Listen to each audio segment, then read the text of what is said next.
नमस्कार विद्यार्थियों। देखिए, कोरोना महामारी के बीच सभी विद्यालय बंद हैं, नहीं खुले हुए हैं। जब तक विद्यालय नहीं खुलते हैं तब तक आप ऑनलाइन क्लास से आप अध्ययन करते रहिए। आपकी सेवा में हम तत्पर हैं ऑनलाइन क्लास के लिए, जब तक विद्यालय नहीं खुलते हैं। देखिए, आज हम कक्षा 11th मैथमेटिक्स शुरू करने जा रहे हैं। सभी विद्यार्थी ध्यान दें। कक्षा 11th आपका टॉपिक है समुच्चय।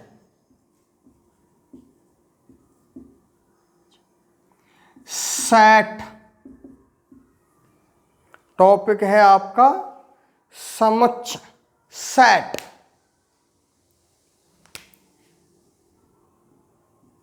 सेट तो ध्यान दें, पहला पॉइंट आता है कि समुच्चय किसे कहते हैं। समुच्चय किसे कहते हैं?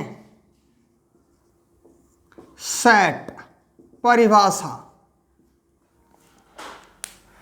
वस्तुओं, संख्याओं या आंकड़ों का सुपरिभाषित संग्रह क्या कहलाता है? समुच्चय कहलाता है। वस्तुओं, संख्याओं, आंकड़ों का सुपरिभाषित संग्रह क्या कहलाता है? समुच्चय कहलाता है। इसको हम शॉर्ट में भी कह देते हैं कि वस्तुओं के सुपरिभाषित संग्रह को समुच्चय कहते हैं। वस्तुओं के सुपरिभाषित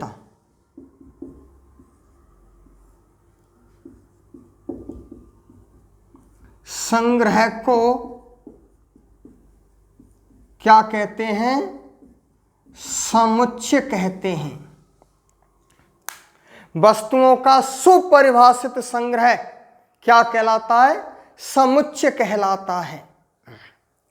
समुच्चय का निर्माण करने वाली वस्तुएं, समुच्चय का निर्माण करने वाली वस्तुएं समुच्चय के क्या कहलाते हैं? अवयव कहलाते हैं। समुच्चय का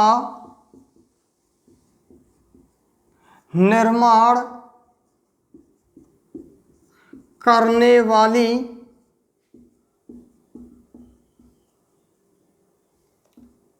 वस्तुओं को समुच्चय के क्या कहते हैं? अवयव कहते हैं। पहला पॉइंट। दूसरा, समुच्चय का निर्माण करने वाली वस्तुएं क्या कहलाती हैं? समुच्चय के अवयव कहलाते हैं। तीसरी बात क्या आती है इसमें? समुच्चय को अंग्रेजी वर्णमाला के बड़े अक्षरों से निरूपित किया जाता है। समुच्चय को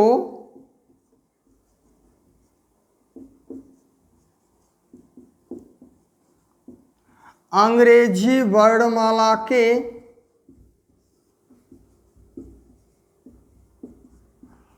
बड़े अक्षरों से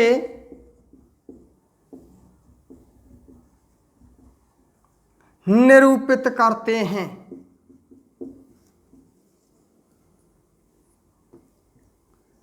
चौथी बात क्या आती है इसमें? तीसरा पॉइंट होगा कि समुच्चय को अंग्रेजी वर्णमाला के कैपिटल अक्षरों से व्यक्त करते हैं तथा समुच्चय के अवयवों को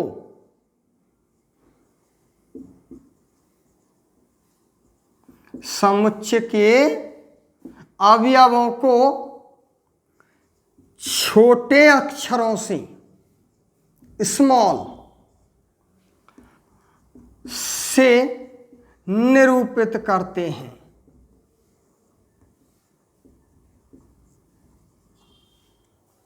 समुच्चय के अवयवों को हम कैसे व्यक्त करते हैं?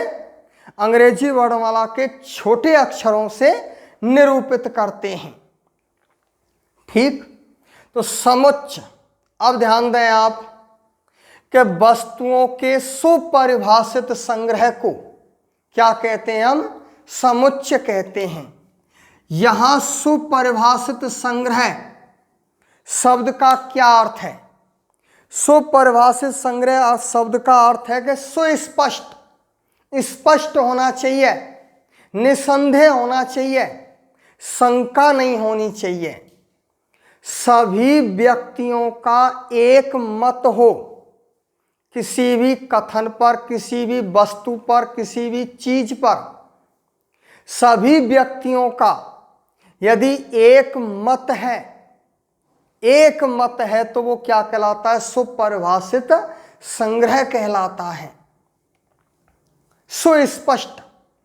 तो गणित में हम वस्तुओं के सुपरिभाषित संग्रह को हम क्या कहते हैं? समुच्चय कहते हैं। जैसे के लिए आपसे कहा जाए फॉर ऑल एग्जाम्पल कि अंग्रेजी वर्णमाला के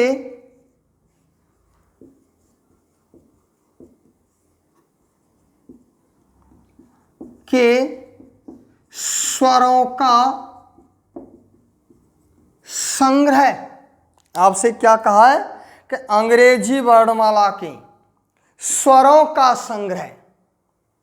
तो किसी भी व्यक्ति से आप पूछ लो कि अंग्रेजी वर्णमाला के कितने स्वर होते हैं, सभी व्यक्तियों का एक मत होगा। अंग्रेजी वर्णमाला के 5 स्वर होते हैं।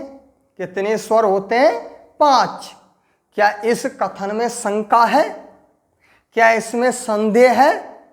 नहीं, सुस्पष्ट है, सुपरिभाषित है।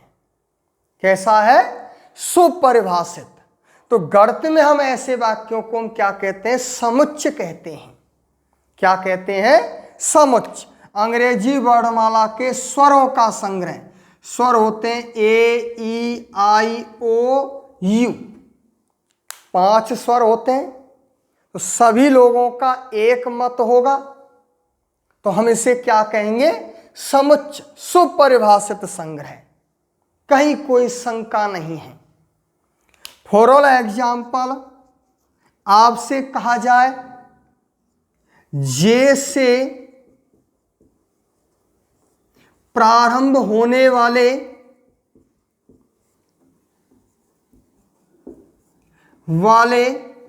वर्ष के महीनों का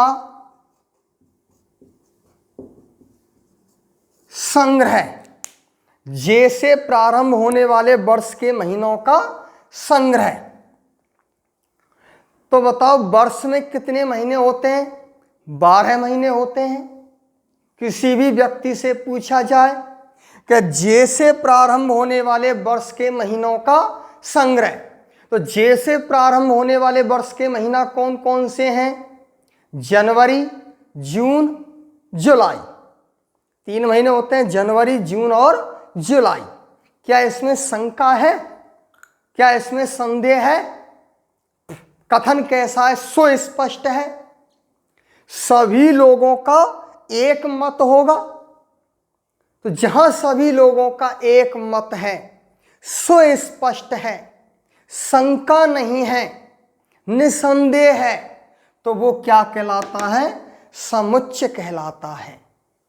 तो आप समझ गए होंगे सुपरिभाषित संग्रह को। आपसे कह दिया जाए फॉर ऑल एग्जाम्पल कि पृथ्वी पर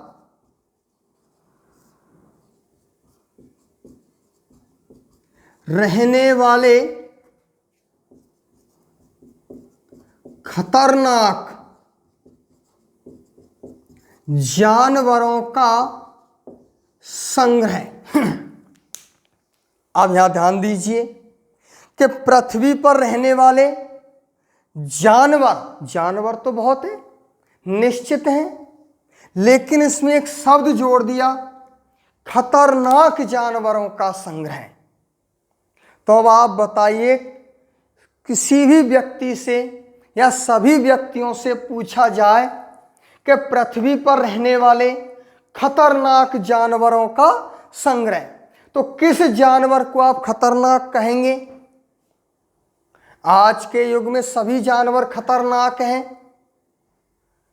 भैंस भी खतरनाक है, गधा भी खतरनाक है, ऊंट भी खतरनाक है, शेर भी खतरनाक है। बताओ कौन सा खतरनाक नहीं है? किसे तो खतरनाक कहेंगे और किसे हम खतरनाक जानवर नहीं कहेंगे। क्या ये सुस्पष्ट है? शंका है? तो जहां शंका पैदा हो रही है, सुपरिभाषित नहीं है, वहां हम ऐसे वाक्यों को समुच्चय नहीं कहेंगे। तो गद्य में ऐसे वाक्य समुच्चय नहीं कहलाते हैं। तो समुच्चय क्या कहलाएगा? कथन कैसा होना चाहिए? सुपरिभाषित। कोई भी वस्तु हो, कोई भी संख्या हो, कोई भी आंकड़े हो, वो कैसे होने चाहिए? सुपरिभाषित। तो सुपरिभाषित संग्रह को हम क्या कहते हैं? समुच्चय कहते हैं। जैसे फॉर एग्जाम्पल, और भी एग्जाम्पल दें आपको।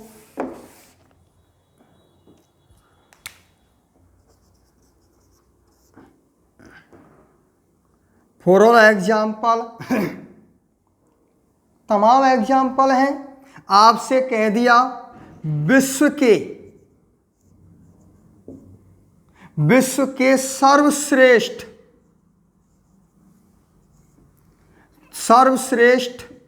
10 बल्लेबाजों का संग्रह।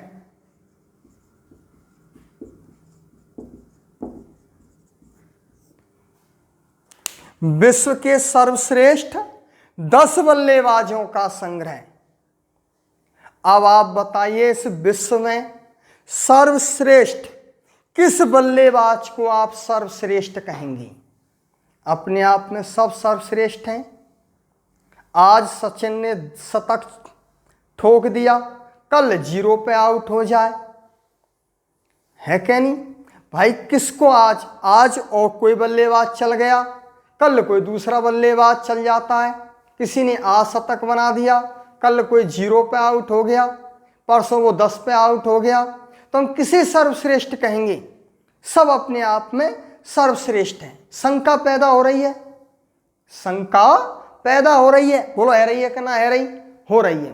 तो गद्य में हम ऐसे वाक्यों को हम समुच्चय नहीं कहते हैं, ये सेट नहीं कहलाएगा। फॉर ऑल एग्जाम्पल, प्रथम 10 प्राकृत संख्याओं का संग्रह। प्रथम 10 प्राकृत संख्याओं का संग्रह।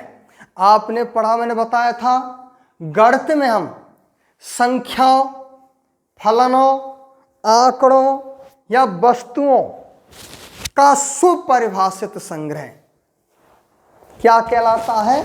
समुच्चय कहलाता है। कहलाता है कि नहीं कहलाता है? आप गौर करिए, यहां प्रथम 10 प्राकृत संख्याओं का संग्रह। तो बताओ, गद्य में प्रथम 10 प्राकृत संख्याएं निश्चित है क्या? नहीं निश्चित हैं। 1 2 3 4 5 6 7 8 9 10 निश्चित हैं। किसी भी व्यक्ति से पूछ लो आप, सभी व्यक्तियों का एक मत होगा। बोलो, होगा कि नहीं होगा? होगा। तो हम गद्य में ऐसे वाक्यों को हम क्या कहेंगे? समुच्चय कहते हैं। क्या कहते हैं? समुच्चय।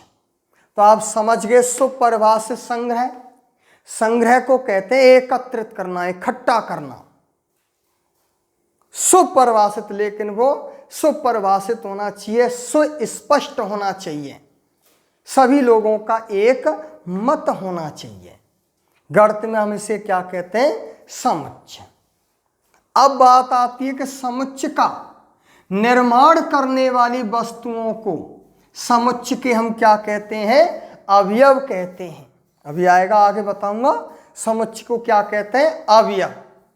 तीसरा पॉइंट है कि समुच्च को अंग्रेजी वर्णमाला के बड़े अक्षरों से निरूपित करते हैं, बड़े अक्षरों से निरूपित करते हैं, और समुच्च के अवयवों को छोटे अक्षरों से निरूपित किया जाता है।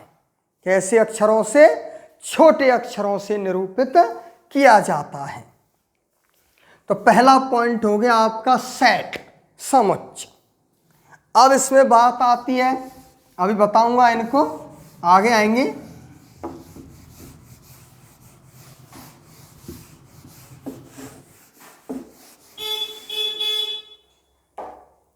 अब है आपका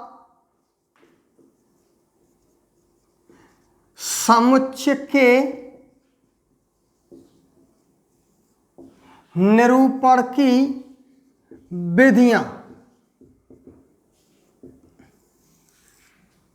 दूसरा पॉइंट है आपका समुच्च के निरूपण की विधियां। तो समुच्च के निरूपण की कितनी विधियां हैं? 2 विधियां हैं। समुच्च के निर्माण की कितनी विधियां हैं? 2 विधियां हैं। नंबर 1 रोस्टर रूप। नंबर 1 आपका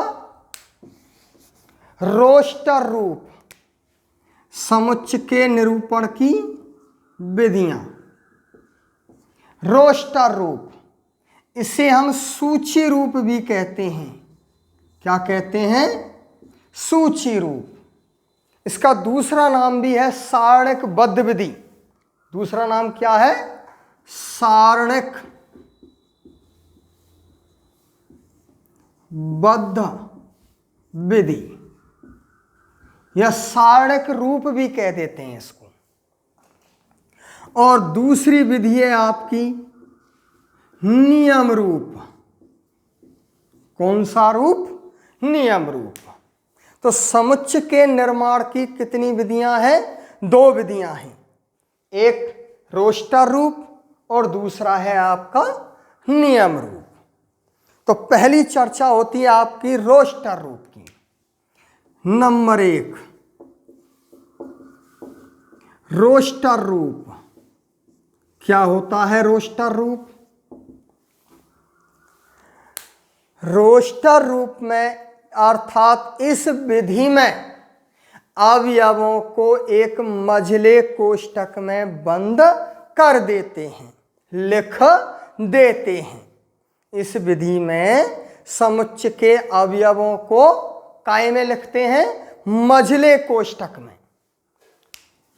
इस विधि में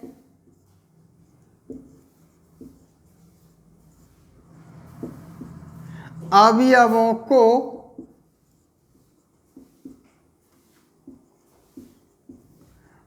मझले कोष्ठक। कैसा कोष्ठक? मझला कोष्ठक। मझले कोष्ठक में लिखते हैं। काय में लिखते हैं? मझले कोष्ठक में। वो क्या कहलाता है? रोस्टर रूप कहलाता है। मझला कोष्ठक लग गया, रोस्टर रूप बन गया, समुच्च बन गया। क्या बन गया? समुच्च। तो रोस्टर रूप में अवयवों को हम काय में बंद करेंगे? मझले कोष्ठक में। लेकिन इस विधि में रोस्टर रूप में लिखते समय अवयवों की पुनरावृत्ति नहीं होती है। रोस्टर रूप में लिखते समय अवयवों की पुनरावृत्ति नहीं होती है। अवयवों को केवल एक बार ही लिखा जाता है। इस विधि में अवयवों को एक बार ही लिखा जाता है। Number 1 point note. Note number 1, इस विधि में या इस रूप में अवयवों की पुनरावृत्ति नहीं करते हैं, नहीं होती है। इस विधि में अवयवों की पुनरावृत्ति नहीं होती है। नंबर 2, अवयवों के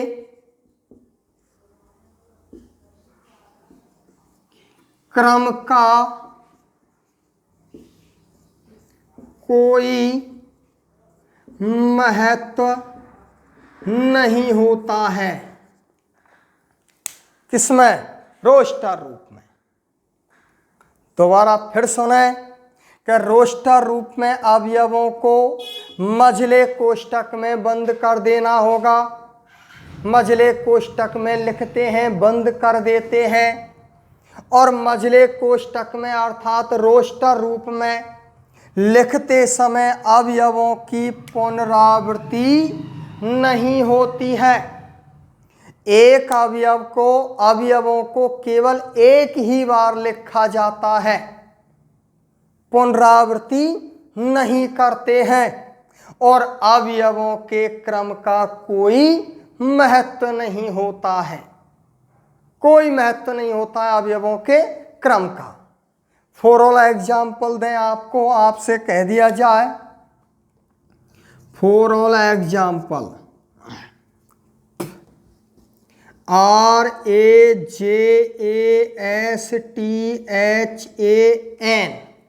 राजस्थान, RAJASTHAN राजस्थान शब्द के अक्षरों का रोस्टर रूप लिखिए। ध्यान दें विद्यार्थियों कि राजस्थान शब्द के अक्षरों का रोस्टर रूप। तो गौर करें, राजस्थान शब्द, तो शब्द तो हो गया पूरा हो गया शब्द, और कह रहा है शब्द के अक्षरों, ये क्या कहलाएंगे? अक्षर।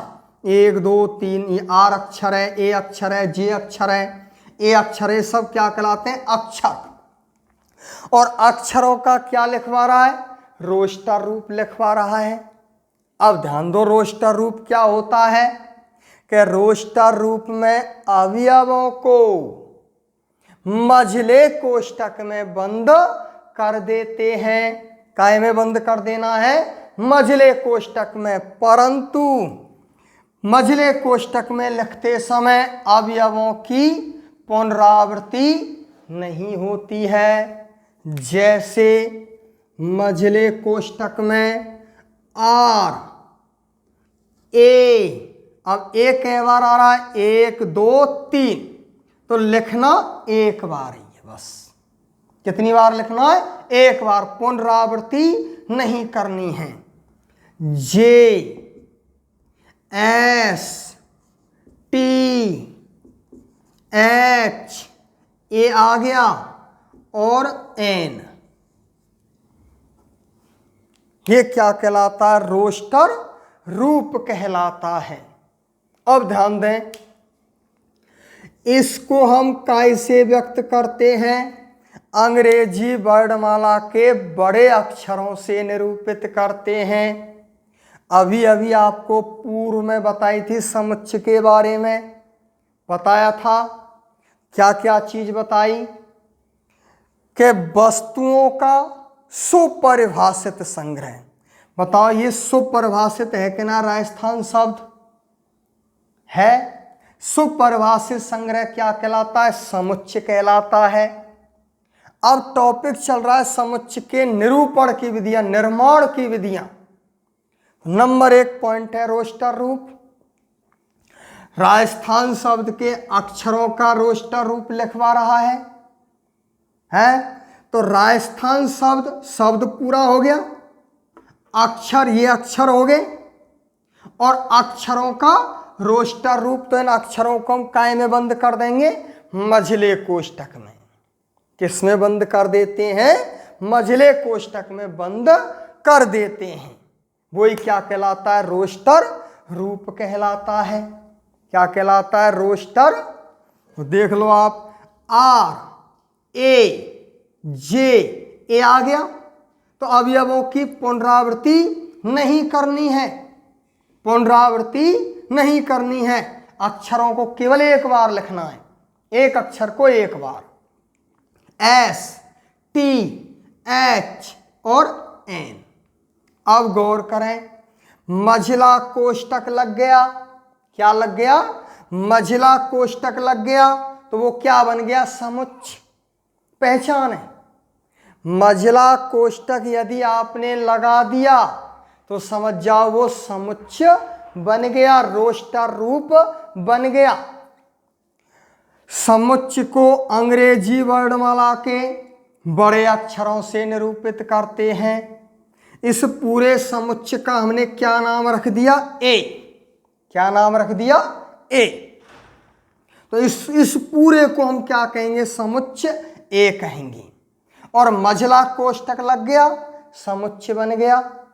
अब मझले कोष्टक में आपने जो कुछ भी लिख दिया वो क्या कहलाता है? समुच्चय का अवयव कहलाता है। क्या कहलाता है? समुच्चय का अवयव।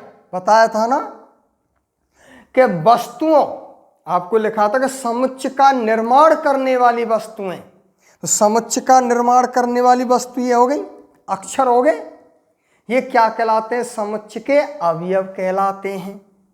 लिखा था ना पूर्व में पहले आपको कि समुच्चय का निर्माण करने वाली वस्तुएं। तो समुच्चय का निर्माण कौन कर रहे हैं? ये कर रहे हैं।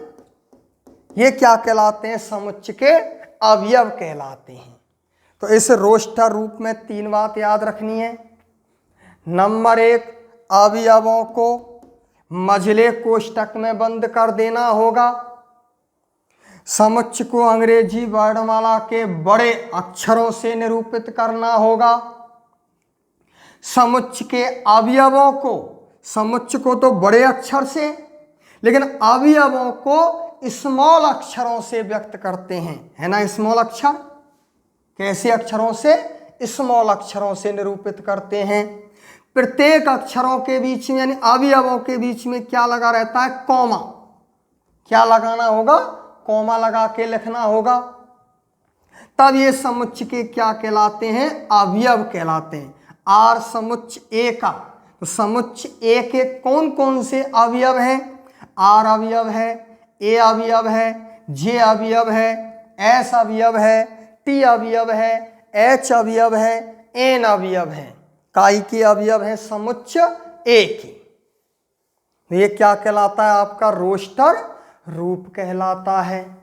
फॉर ऑल एग्जाम्पल,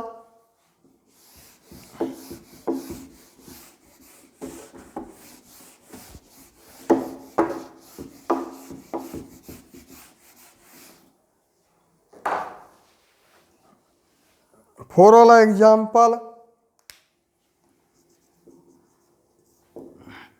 आपसे कह दिया BANANA,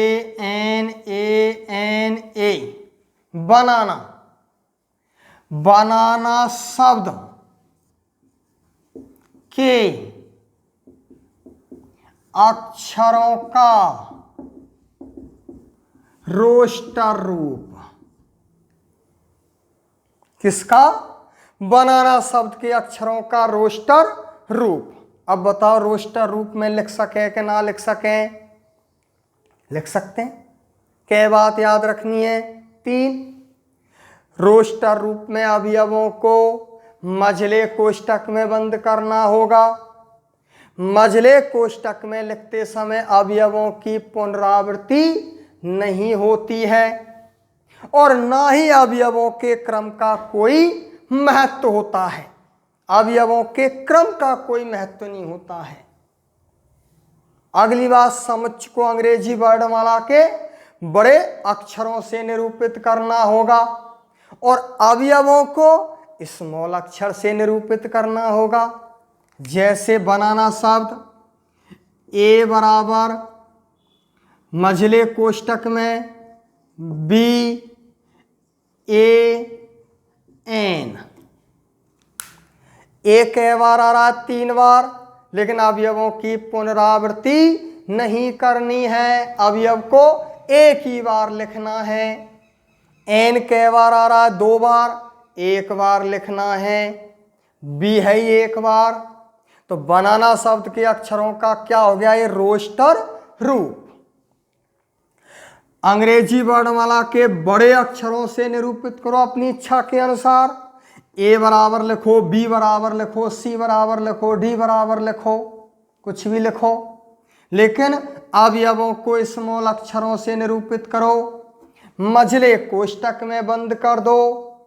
मझले कोष्टक में जो कुछ भी लिखा रहता है वो समुच्चय का क्या कहलाता है, अवयव। क्या कहलाता है, अवयव कहलाता है। आपको देखो मैं बताऊं, आपने अनार देखा है, अनार, अनार हम खाते हैं, खाते हैं नहीं खाते, बताओ, खाते हैं। तो अनार के ऊपर वाला जो बकल होता है, क्या होता है, बकल, तो वो तो हो गया मझला कोष्टक। अनार का जो बक्कल है, ऊपर वाला बक्कल है, वो क्या कहलाएगा, मझला कोष्टक कहलाएगा। और उसके अंदर, बकल के अंदर क्या रहते हैं, दाने रहते हैं, रहते हैं नहीं रहते हैं।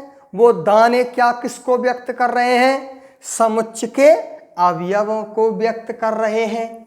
बताओ कर रहे हैं कि ना कर रहे हैं, कर रहे हैं। तो ये क्या कहलाता है, रोस्टर रूप कहलाता है। समझ आ गई, ये समुच्चय के क्या कहलाते हैं, अवयव। फॉर ऑल एग्जाम्पल और दें आपको। प्रथम 6 प्राकृत संख्याओं का रोस्टर रूप। किसका, प्रथम 6 प्राकृत संख्याएं। अब बताओ प्राकृत संख्या आप जानते हैं नहीं जानते हैं, जानते हैं। बताओ प्रथम 6 प्राकृत संख्याएं, तो इन 6 प्राकृत संख्या ने काय में बंद कर दो, मझले कोष्टक में बंद कर दो। 1 2 3 4 5 और 6, और काय से व्यक्त कर तो अंग्रेजी वर्णमाला के कैपिटल अक्षरों से व्यक्त करते हैं। कैपिटल अक्षर हमने क्या लिख दिया, बी, कुछ भी लिख सकते हैं आप, ए लिखो, बी लिखो, सी लिखो, डी लिखो, ई लिखो, एफ लिखो, जी लिखो, एच लिखो, कुछ भी लिखो, लेकिन कैपिटल होना चाहिए। और मझले कोष्टक में, बार बार कह रहा हूं, मझले कोष्टक में कुछ भी लिखा रहे वो समुच्चय का क्या कहलाएगा, अवयव। क्या कहलाएगा, अवयव। अब समुच्चय का नाम क्या रख दिया हमने, बी। तो समुच्चय बी के कौन कौन से अवयव हैं, 1 अवयव है, 2 अवयव है, 3 अवयव है, 4 अवयव है, 5 अवयव है और 6 अवयव है। इन अवयवों के बीच में क्या लगा रहता है, कॉमा, कॉमा लगा के लिखना है, ठीक। और एक चीज और बताई थी मैंने आपको कि इन प्रथम 6 प्राकृत संख्याओं का रोस्टर रूप मझले कोष्टक में लिखते समय अवयवों के क्रम का, अवयवों के क्रम का कोई महत्व नहीं होता है। अब प्रथम 6 प्राकृत संख्या कैसे भी लिख सकते हैं, देखो 2 6 4 1 3 5 लिख दिए।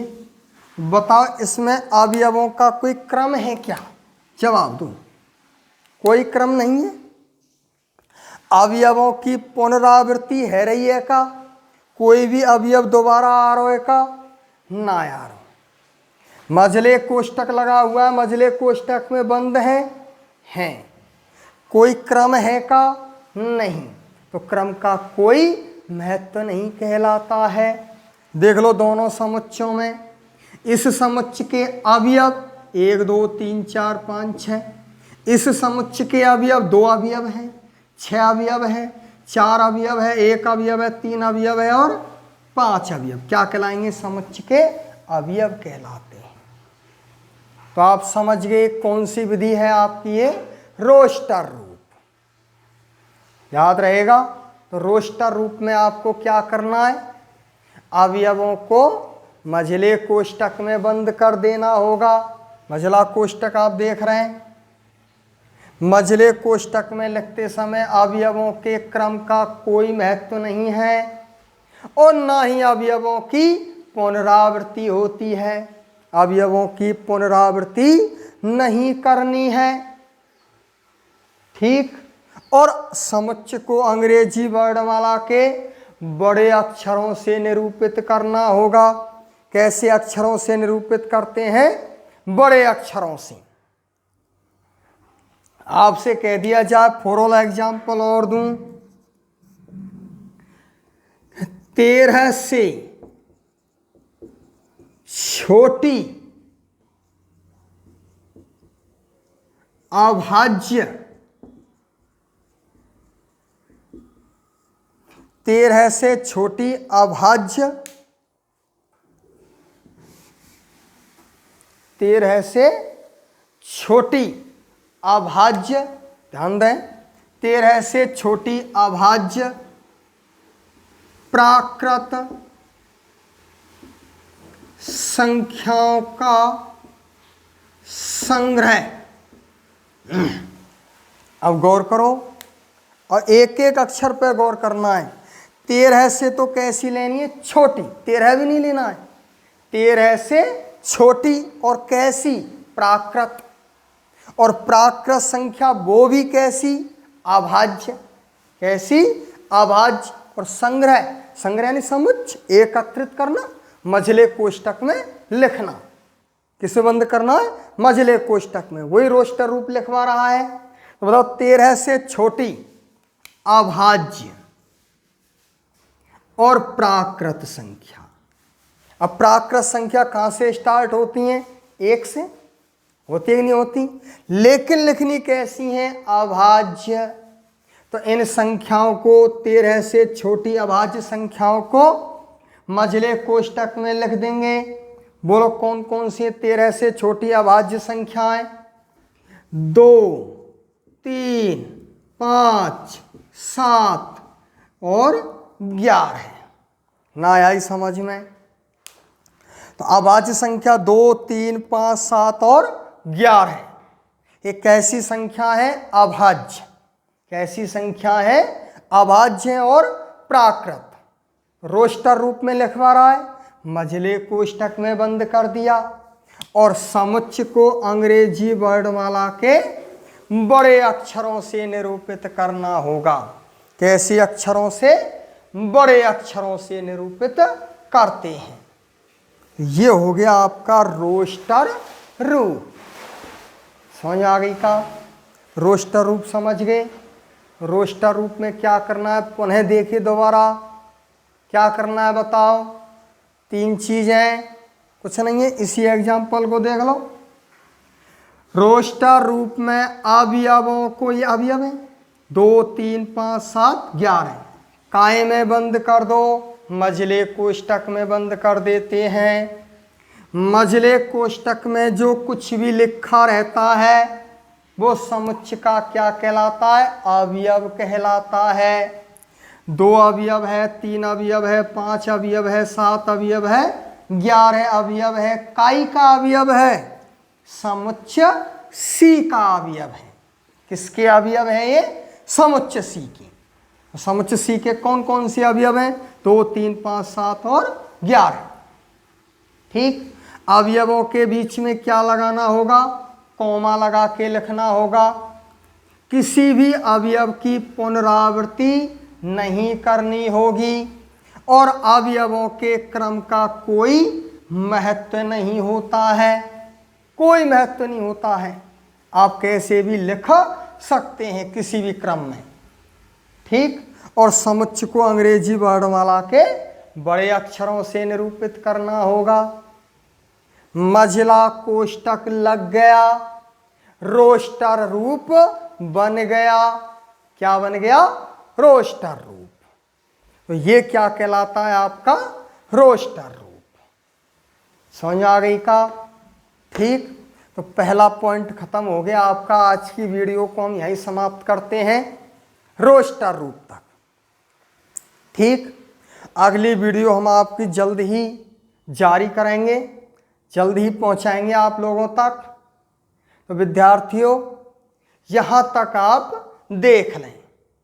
और मैं आपको बता दूं, कक्षा 11th का सिलेबस चेंज हो चुका है इस वर्ष। अब आपका सिलेबस हो गया एनसीईआरटी। कौन सा सिलेबस है? एनसीईआरटी। टॉपिक भी यही है, चीज वही है, कहीं कोई दिक्कत नहीं है। आप निश्चिंत रहें, बेफिक्र रहें, ठीक, कहीं कोई दिक्कत नहीं है। वही एनसीईआरटी, वही पुराना सिलेबस है, उठा के अब रख दिया है। समझ आ गई का? कहीं कोई समस्या नहीं आएगी। आप आज तक, अब तक की जो आपको मैंने वीडियो दिया है, यहाँ तक आप इसको कंप्लीट कर लें, ठीक। अगला इसमें टॉपिक चलेगा कुछ विशिष्ट समुच्चय। क्या चलेगा? कुछ विशिष्ट समुच्चय। तो अगली वीडियो में हम आपको, अगला पॉइंट है इसमें एक नोट, कुछ विशिष्ट समुच्चय। तो अगली वीडियो में हम चर्चा करेंगे कुछ विशिष्ट समुच्चय के बारे में। तो तब तक आप यहां तक कंप्लीट कर लें, ठीक विद्यार्थियों। धन्यवाद।